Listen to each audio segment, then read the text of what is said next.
Hi, this is the Chronicles for Short Films, and I'm doing Under the Bridges of Paris reading, and I'm just doing this as a chronicle so that as I go along, I kind of, have a sense of how it's going to flow. So I went over reading, I think this is going to be the ninth reading, and basically, this story ended last time where Sigmund visited Melody. Actually, I think I wanted to do that reading. So this is page 27. Okay, page 31. Restaurant day. Internal restaurant day. Sigmund, is this your hangout? Melody. I suppose you can call it that. It's a beautiful place with interesting people. So Sigmund needs some vodka for your tootie. Oh no, let's not vodka. You you speak Ruski? And then she goes, my mother, how'd you guess? Privyet. That's about all I know. So at this point, Melody didn't realize that when she had let Sigmund in, he browsed around in her room, in the living room, and saw the different articles that they normally read because they are informants. So then she kind of like was a little bit taken aback by it. So I want to be able to convey this to the actual actors. Um, so anyway, this is just kind of like where he sort of starting to flirt with Melody because Melody sort of put her guard down and showed interest in him. And so he feels as though, oh wow, this girl is, mighty cool, even if it's kind of like it's still under the shadow of just being a student, but he feels so comfortable with her, given that she sort of uh, she was vulnerable around him that night, and he is a gentleman, and so it's sort of it's about a good dynamics as it's gonna get for a guy at this point. So Sigmund kind of felt obliged to invite her because she was so excited about Paris, and he needed somebody to accompany him to do the dance because he really wanted to be an impressive guy for Amara Lewis. So anyway, it goes on into Melody. Getting to know a little bit more about Sigmund's family. And he talked a little bit about his brother, what he's doing, and they both talked about how they don't like their names. So Melody doesn't like her middle name, Hermie. Actually, she doesn't like her last name, but she didn't want to get into it with Sigmund. And then Sigmund doesn't like the name Sigmund. So so it got to the point where Sigmund reminds her of they're gonna meet at 8 o'clock, and so Sigmund, be there at 8. Really, I'm not a communist, maybe a terrorist. Melody says, "Don't say that. I just like to see your reaction. You ever take off your contact lenses?" And then Melody, "I will once I get my eye surgery." Um, and then Sigmund, eye surgery. I think I need one too. I'm afraid of surgery actually, says Melody. And then Sigmund says, side effects can be blindness, but no biggie. I'm half blind as a bat without glasses. So do you ever wear glasses? Z, why are you so bothered by my lenses? I like naked eyes. And anyway, I gotta run. So long, Ranger. And so she puts on a skirt, looks at Melody, gently moving her ankles round and round. He glances at Melody's eyes.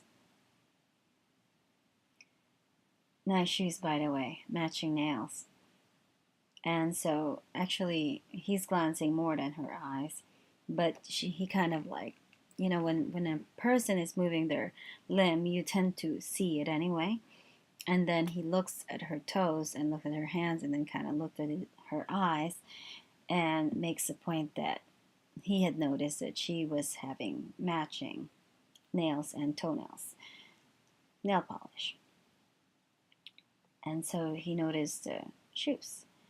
So I got to that point, and then The ending of that will be Chelsea actually being on the background, pretending like she was just, she sort of had her face covered with a newspaper, eavesdropping for the two of them, because Chelsea is kind of like a little bit of a mastermind when it comes down to hooking her friend up, and that's Melody.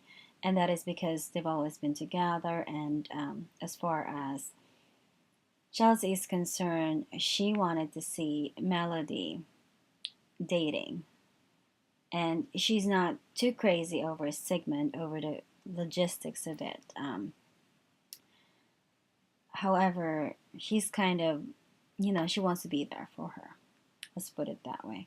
So, internal bedroom night, and Melody having a nightmare. Chelsea wakes up and runs to Melody, and Chelsea, Mel, wake up, wake up. It's all right. It's all right. She grabs a tincture to wake her up, and then Melody, ah. And then Chelsea, it's all right, Mel, it's all right. Hugs Melody and holds her head tightly. Melody looks exhausted from the dream. Melody, what's happening? It's just a dream. No, turn on the effing news, says Melody.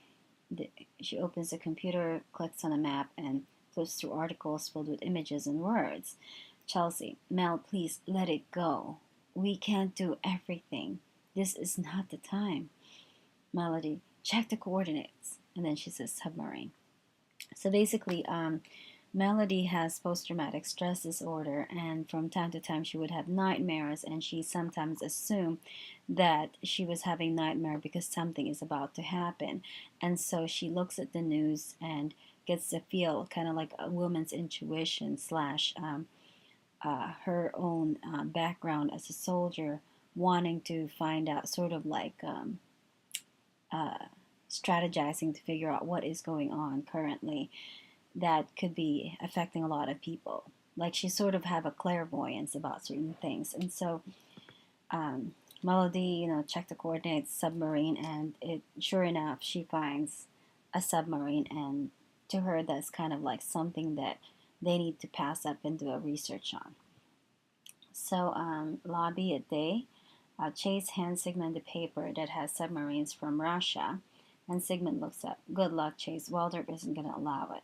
And so this is the lobby where Chase is a bit of an investigator. He is a photojournalist, and basically Chase likes to find very specific things on the news as well, just like Melody and Chelsea. And he brings it up to Sigmund to say, hey, look, this is kind of interesting topic, and it's regarding a submarine in Russia that Chase thinks is sort of being used as a stealth. And so it shows, I wanted to show sort of like this sort of like synchronicity happening in the atmosphere. So Melody has a nightmare. Chelsea is trying to help.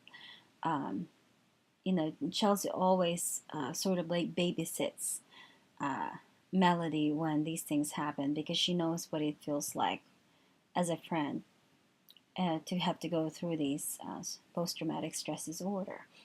And it's sort of as though Melody and Chelsea couldn't get out of being a soldier, but they wanted to pursue music. So internal tea house day. Melody wears a coral chiffon dress, sitting at the cafe with a book, and Chelsea comes in, black and white striped dance outfit. And so Melody says, hey, I see Spencer got you some flowers. Mm-hmm. And then Chelsea, I know, isn't he sweet? We're going to Treasure Island this weekend. What's with the grin on your face? What is this silly magazine for? And so much colors lately, Mel. So she's kind of gauging Melody, and Melody says, I don't know, Shelley. It's just lately I realize it's fun to be bright, fun, and vulnerable. And then Melody and Chelsea, bright, fun. I understand, but vulnerable? Since when did you want to be that? Mel, We are soldiers in dancing gears. Melody, I don't know about you, but I gave up that sergeant thing when I left Tel Aviv. I'm tired of being that strong woman, tough cookie. For once, I want someone to pursue me and treat me like a lady. And then Chelsea, a vulnerable young Foxy Malone. I get it. This is a phase, Mel. You're tired of saving people, and now you just want to be like a Disney princess hoping to be saved. Melody. All I wanted when I was young is to be a violinist making beautiful music. I love Edith Piaf. Chelsea, Edith Piaf wears a cross on a stage. Don't tell me you're going that far. I just wanted to lead an orchestra. The fuck I have to lead a battalion for. So, this expression is something I've heard repeatedly while I was in Israel. And all of these people that I hanged out with had pretty much done their time doing military work. And they would just talk about their sex life, and they would talk about their exes, and they're very explicit about it in their own terms. And granted, I don't know a whole lot of Hebrew. I could kind of hear them talk every now and then with an English word or two, and oftentimes the word fuck came out, and I thought it was kind of cute, so I'm putting it here. So Chelsea.